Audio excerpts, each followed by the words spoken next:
Look, the reason that The Suicide Squad was better than Suicide Squad is simple. One of them started the movie. We can get into all the issues with these two movies, and I don't know why The Suicide Squad is 85% in Rotten Tomatoes. Oh my gosh, what an overration. Yes, it was tremendously better than Suicide Squad. Because it started the movie. Like, you're going from like a 3 out of 10 movie, a 3 out of 10 movie, to a 7 out of 10. It's still good. 7 out of 10 is a good rating. But let's go into depth onto why the Suicide Squad is better than Suicide Squad. Stay with me. First of all, as I've said 2 times already, they started the movie. In Suicide Squad, it had one of the best character developments of any movie, and this is the 2016 one that I've seen in a bit in the time. The only issue was that was it. They only did character development the entire movie, which I'm not saying is bad, but it was bad. I mean, I'm saying it's bad. What am I talking about? It's bad because there was no movie. You really got to know the characters on a personal level, and it was really good, and I was like, wow, this is gonna be good. But then, we already got to the final boss, and I didn't even realize the movie was like, oh wait, this is a short movie. There's really nothing happening. While they obviously mocked that in the other one where they did the mission immediately, and then they have them like all die, or whatever. Spoiler, did the mission immediately in like the first couple minutes of the movie and have them all die to go and show what's gonna be the Suicide Squad. Which, I applaud. They started the movie, oh my gosh. There we go. But the thing is, the Suicide Squad has other issues that I wish they would have fixed. The character development was not there. The only thing that the first movie beats this one at is that the character development was not as strong.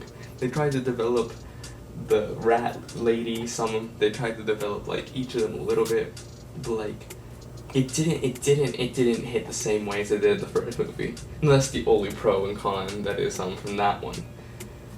From the Suicide Squad, they changed it to an R rating, I believe.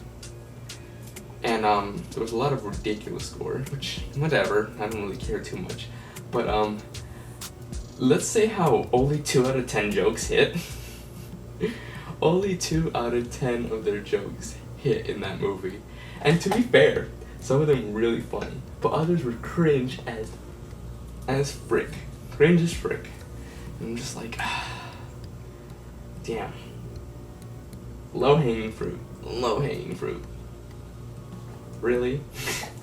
You know, I can commend this movie, The Suicide Squad, not Suicide Squad, never commend that one, outside of character development, for being kind of goofy ridiculousness, where it's like you have a giant starfish as like the main villain.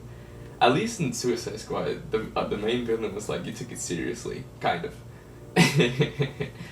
But no, I like this villain because not every villain has to be like super menacing. Even though this one was menacing, it could be like Patrick Star just like running down the streets. It's a good movie. It's a good movie, I'm not gonna lie. But both movies follow a squad that is being made from villains that in order to get time off their sentences, they're trying to use them as superheroes for the missions that heroes usually won't want to take because they're suicide. So they use these because these are villains that have powers. So it's like, yeah, why don't we just use them for good and give them something in return? Now, of course, there's always the possibility that they could run away. That's why in both movies, they implement something into their head that blows up if they go AWOL. Now, both movies did have a very, like, good mission to go against, but the Suicide Squad takes the cake for being the better and more developed mission. The plot was more developed for the mission, and it didn't feel like it was just thrown together like the first one from 2016. But all in all, in reality, the Suicide Squad fixed everything that the Suicide Squad did wrong, except they went back in character development. They had kept the character development of the first movie and put it into the second movie, erased 50% of the cringe jokes. It would have been like an 8 or 9. a 9 really. Like how the reviews are falsely putting it as false. They're not. It's not a 9 out of 10 movie. No way. But either way, what did you think about the Suicide Squad? Did you watch Suicide Squad the original? And do you think what's the comparison? Do you think? So let me know in the comments. I'll see you in the next one.